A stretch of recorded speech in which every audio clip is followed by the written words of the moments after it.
Welcome back to the deep dive. It's funny. I was going through your requests, and all these headlines about CEOs getting the boot just kept popping into my head. Hmm. It's like every other day, another big company is giving their top dog the axe. What's Yeah, the deal? It's got to be more than just a coincidence, right? Is there something bigger going on here? you're definitely onto something. It's not just you. We are seeing a huge surge in activity from activist investors. Like, think about this. Almost a quarter of the companies listed on the S&P 500 are dealing with activist investors right now. One in four. Whoa, okay. So that is a serious chunk of corporate America. It is. I knew these activist investors had some power, but I didn't realize it was that much. Yeah. So who are we talking about here? Is it just like the usual Wall Street hotshots throwing their weight around? Well, yeah, you've got your big names like Elliott Management. They're always in the mix, right? Right. But what's really shaking things up is all the new blood. We're seeing a lot of former portfolio managers ditching the big firms and starting their own activist funds. Interesting. So, yeah, it's a much more crowded playing field now. Okay, so more cooks in the kitchen. Gotcha. But are they all cooking the same old dishes? What are these activist investors pushing for these days? Well, that's what's really interesting. It's a bit of a shift from, say, a few years ago. Like back then, it was all about spinoffs and breakups, make the company smaller, easier to manage, that kind of thing. Right, right. But this new wave, they're laser focused on operational improvements. Okay, so not just rearranging the deck chairs on the Titanic, but actually trying to steer the ship in a different direction. Exactly. And sometimes the best way to do that is to, bring in a new captain. Ah, so that explains all the headlines. It's not just about boardroom drama, it's about real change at the top. Any big name examples come to mind? Oh, tons. Think about some of the big companies that have had leadership changes recently. Starbucks, CVS, Southwest Airlines. These weren't companies on the brink of collapse or anything, but activist investors saw an opportunity for a shakeup at the top and they went for it. Wow, it's like these activist investors are holding these companies' feet to the fire saying, hey, you can do better. We're going to make sure you do. Yeah, pretty much. And that's just what we're seeing publicly, what's happening behind the scenes. Oh, I'd bet for every activist investor situation that makes headlines, there are like 4 or 5 playing out quietly behind closed doors. Wow. So the corporate world is basically a giant iceberg right now. You could say that. That's both terrifying and kind of exciting. Right. But this whole CEO shakeup thing, it makes you wonder, could all this pressure and change actually lead to even more mergers and acquisitions? Mm, Like with companies in transition, maybe some are more vulnerable to being bought out. you're totally connecting the dots there. Activists are definitely signaling a shift back towards M&A, especially when it comes to mid-cap companies. Hold on, M&A. Sorry, for those of us who don't speak fluent Wall Street. What does that stand for again? Oh, right. Mergers and acquisitions. Basically, it's when one company swallows up another or two companies decide to join forces. And these leadership shakeups can definitely make companies more attractive targets. A new CEO often means a new direction, new strategy, which might make them a better fit for a bigger player. So it's like a corporate game of chess. Activist investors make the first move, and everyone else scrambles to react. You mentioned mid-cap companies specifically. What makes them such hot targets for M&A? Well, they're kind of in a sweet spot. They're big enough to have established operations, decent market share, Right. but they're not so massive that they're impossible to acquire. Plus, they usually have room to grow, which makes them attractive to both strategic buyers and private equity firms looking to make a big splash. Okay, this is all fascinating stuff, but let's bring it back down to earth for a sec. Why should the average person care about all this activist investor drama? It seems like something that's happening in some far-off corner of Wall Street.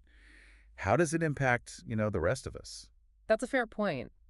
It's fascinating how these seemingly small financial maneuvers can have ripple effects throughout the entire market. Right. And those ripples can reach us in ways we don't even realize. Like this uptick in activist investing, especially with this focus on M&A, it could impact which companies get bought and sold, which can trickle down to everything from the products we buy to the jobs people have. It's a good reminder that even when we think we're zoomed out, there's always another layer to the story.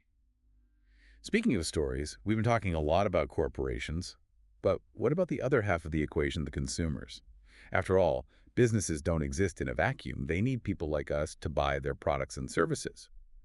And judging by some recent earnings reports, there are some mixed signals about how much people are actually spending these days. Absolutely. Consumer spending is the engine of any economy, so understanding those trends is crucial.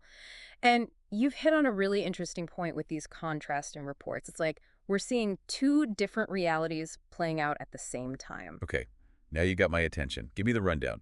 What are these contrasting reports telling us? All right, let's start with Ally Financial. They're a big player in auto loans. Now, their recent outlook was pretty gloomy, especially when it comes to loan defaults. So, not exactly a reason to break out the champagne then. What's going on there? Are people struggling to afford their car payment? That's the million-dollar question, right? See, Ally's a really interesting case study because they're so heavily exposed to everyday consumers, especially through those auto loans. Okay. So they're a pretty good barometer for the financial health of, well, the average person. They're like a canary in the coal mine for the man on the street. Exactly.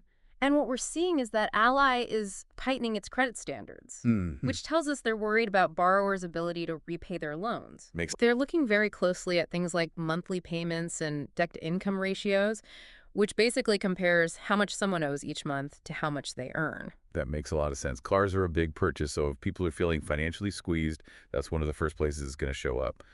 But you said we have contrasting reports here.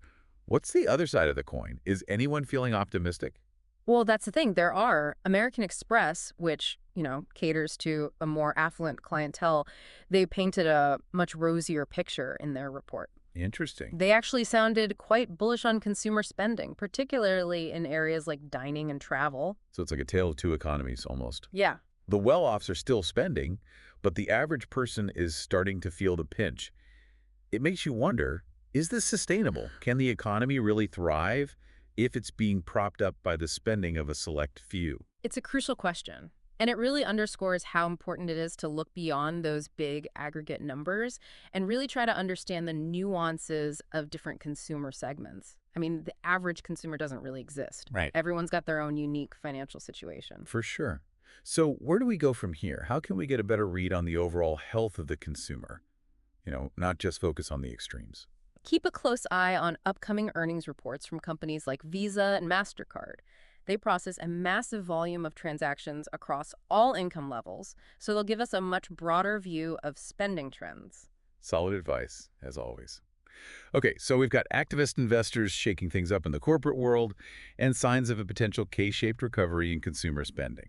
Now, buckle up, everyone, because for our final act, we're diving into something a little different.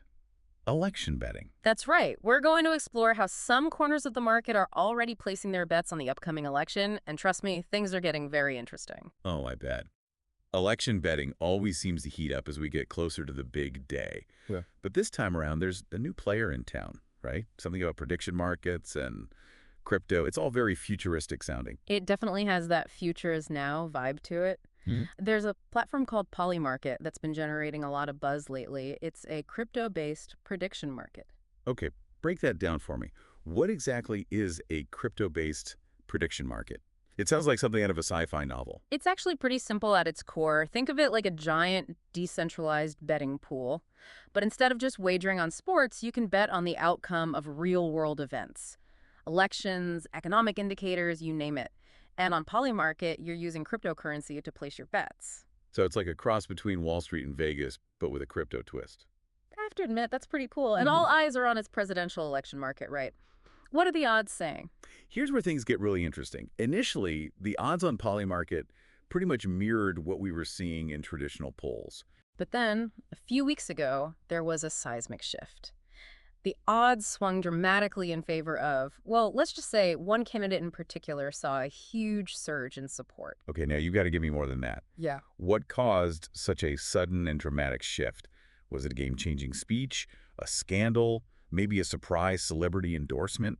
Spill the tea. It's actually even juicier than that. The shift seems to be largely driven by a handful of massive bets, primarily made using stablecoins. We're talking about millions of dollars being poured into the market by, like, a select few. Wait, millions? So this isn't just your friend who's, like, really confident in their election predictions. This is some serious money on the line. How big are we talking? Huge. There's been some analysis of the blockchain data, that whole transparency thing with crypto. Right. And it suggests that just 4 accounts have bet over $35 million combined on this one candidate. Wow, that's a bold move. But it begs the question, Does this surge in betting on Polymarket actually mean anything for the election? Is it an accurate reflection of public sentiment, or is it just a bunch of crypto whales making waves? That is the million-dollar question, and frankly, there's no easy answer. There's a lot of skepticism surrounding Polymarket, and for good reason. Okay, I'm all ears. What are the skeptics saying? Why shouldn't we take these betting odds as a sign of things to come? Well, for starters, there's the regulatory piece. U.S. investors aren't actually supposed to be trading on Polymarket. It operates in kind of a gray area, so it's not totally clear how strictly those rules are being enforced. Okay. Some people might be finding workarounds, using VPNs or offshore accounts. Right, yeah. But the point is, it's not exactly a level playing field for all investors. So there are questions about who's actually placing these bets and whether they're even allowed to be there in the first place. Yeah. What else is making people raise an eyebrow? The other big question mark is Polymarket's user base. It skews heavily towards the crypto crowd. And, well, it's no secret that crypto enthusiasts tend to favor, certain candidates who've been more vocal in their support of the industry. Right. It's like looking at election predictions through crypto-colored glasses. So is it genuine voter sentiment we're seeing, or just a handful of crypto whales making a splash and, Yeah. influencing the odds? It's hard to tell which is the chicken and which is the egg. Exactly. That's the million-dollar question, isn't it? It's tempting to just write it off as a sideshow, but then again, it's hard to ignore when you see that kind of money at play. It really makes you wonder, do these big bettors know something the rest of us don't? Do they have some insider info, or are they just really, really confident in their predictions? It's impossible to say for sure, but here's what I find so fascinating about all of this. Whether Polymarket is an accurate predictor or not, it really highlights this collision of finance, technology, and politics that's happening right before our eyes. It's like they're merging into this strange new beast, and Polymarket is the head of it. Blockchain technology, cryptocurrency, election betting.